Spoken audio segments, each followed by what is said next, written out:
Well, hello, hello, and welcome to Choice Day Tuesday as we enter into the energy of the Truth Moon tomorrow. I really wanted to share with you how we can do that in a good way, where we stop turning into this place of internal separation and start to distrust, right? We start to go into the lies and of self-harm and the labels of judgment and projection and negative thoughts that we often place on ourselves in times where we're challenged, where the whole status quo is challenged. And how to step into your authentic truth really starts with facing your fears, really turning toward faith and using fear as fuel to move you into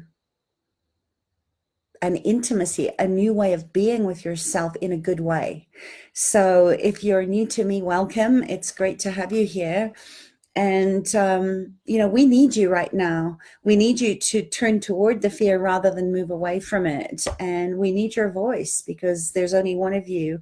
And when you don't use your voice, you risk even more. There's so much to lose in that space. So this type of leadership where you are your own authority, you don't have to go out and find it. You need to access your true nature and be bold enough to take risks.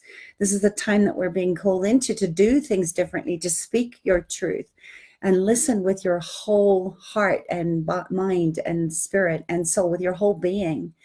And why I do the work that I do to resolve trauma and find the places within yourself. Hi, Christina, where it's not okay. We have to look at the fear of being abandoned if you speak your truth, that nobody will love you anymore.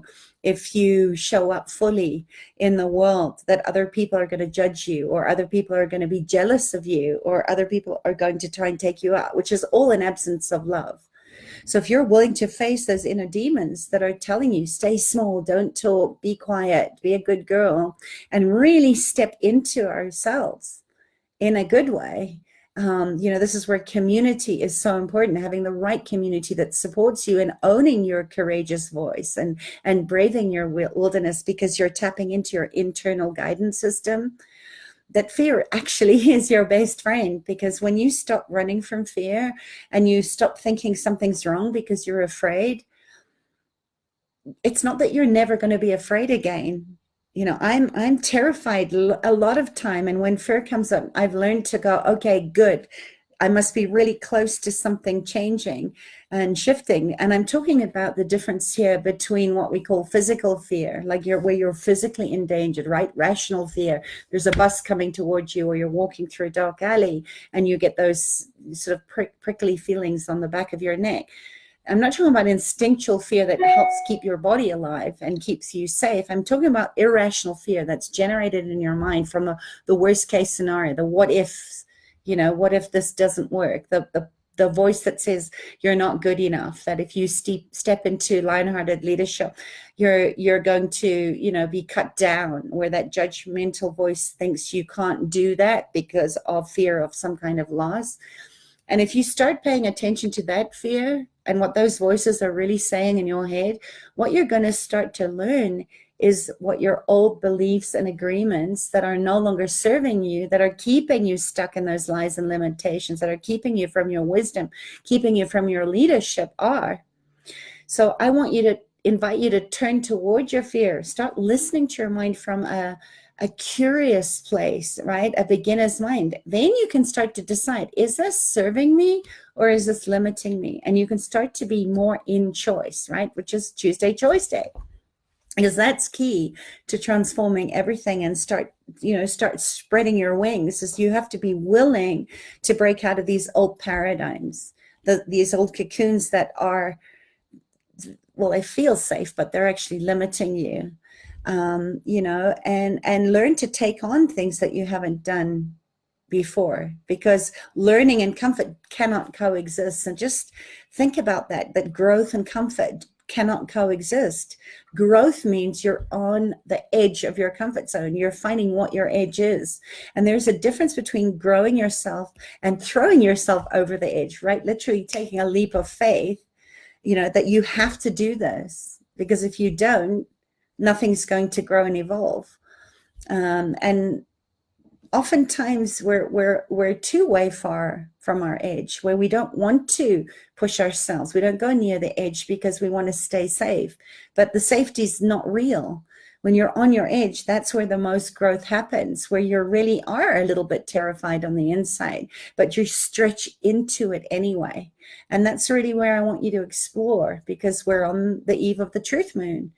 And if we speak, that a lot of women are afraid to speak, right? So rather speak anyway and find your edge, right? And we say it happens outside of your comfort zone, that you learn to use your voice even when you're scared, even when you're terrified, learning to own your power, even if it feels uncomfortable, and stepping into your authentic self, even if it brings up fear in you, even if you get pushback from other people, and that you hold yourself through your anchors, through your stakes in the ground, because you know your big why. Most of us are taught to abandon ourselves. And if you're going through this gateway of fear, is you hold your own hand and you say, come on, I know you're afraid, but together we can do this. I'm with you. It's about growing your child parts up. You don't abandon yourself. You stay with yourself through the journey. That is about being a good leader to yourself, saying, I'm here. I'm not going anywhere. Let's do it together. Let's walk through this together. Make sense? Because when you get that, then you can name your clarity. You can start looking at, what am I really clear about? What is my truth in this moment? I love Oprah. She said something about, out of the history that's holding you back, you're able to step into your new being. You're recreating yourself. You're redreaming yourself with your eyes wide open as you do the shadow work, as you do this healing of your child parts. When you step forward and you live your life, like every day is exciting, because you're taking control. You are co-creating. You're dreaming it into being, and you're using your voice to dream that into being. And you're deeply connected with your intuition and guided by that wisdom. And if you're not afraid to share in all transparency, who you really are, that's your clarity. Clarity comes when you are absolutely present in this moment. You're not in the past, you're not in the future. You are here in this moment. And that's all that you have. And when you can face those fears, then you can say, okay, what is it that I want to create? Who am I becoming? And part of learning to create your dream, to vision, to manifest, is to learn how to stop self-sabotaging and judging yourself. And most of us are experts at this. We are incredibly skilled. We're programmed into self-sabotaging from a very early age. It's part of our human nature to judge. And this is what takes us away from our clarity. So how do you stop self-sabotaging? Well, number one, recognize where you are judging yourself and where you're using what you know as a weapon of mass destruction against you. Someone's ringing my doorbell. Pay attention to anywhere that you're saying, I should be loving more, I should be, more of a warrior, I should be more loving, I should be showing up in this way. Because what I find happens is that when you do that and you stand in the places that you are afraid, then you can start to learn to use your voice even when you're afraid, even when you're scared, owning your power, even when it feels uncomfortable, learning to step up into your authentic self, even if it brings up fear for you. And then you hold yourself through your fear. Stay with the frightened parts of you, the fragmented parts. Most of us, as I said, have learned to abandon ourselves. And if you want to go through this gateway of fear, how you go through the gateway of fear is you hold your own hand and you say, I'm here. We're doing this. I'm not leaving you. Do not abandon yourself. Stay with yourself through the journey, because that is what it means to be a good leader to yourself, to stand in your truth. And that will walk you through to the other side of your fear. Use fear as your fuel, because when you can get here, then you can stand in your truth unapologetically. You can name it with crystal clear clarity, because you are trusting fully in your own power that comes from your deep down, from your inside, your intuition. You have to be bold enough to take risks and listen with your whole being and speak your truth and do things differently. We're breaking the mold. And this is really what trusting fully is all about, and what I'm inviting you into today, to hold my hand and let's do this together, because we can go so much further together than we can apart. And this is the time of elephant wisdom, of holding those that are afraid, holding those that are weak and sick, and doing the healing with them. Because in doing that, in those generous acts of transparency, not only does the other person heal, but you heal through it. So give generously today. Trust fully that you've got this, and don't be afraid to ask for support along the way.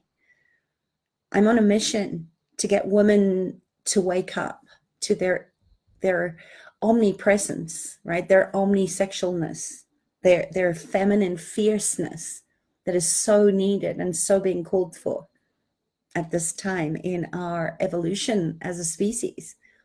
And if we're going to, be the ones that we've been waiting for and do the uncomfortable work, this earth may have a chance. The sentience may have a chance. The natural world may have a chance. She survived just fine without us, and she will again.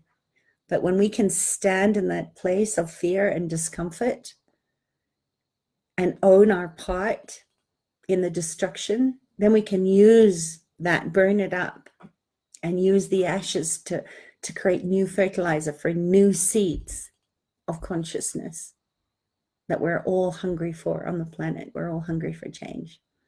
All right, I'll leave it at that. Post your comments, your questions, share this with anyone that you might know that might be looking for a little dose of the fear cure, the antidote to distrust. And I'll meet you here again tomorrow under the beautiful full moon. All right, take care. Lots of love. Bye.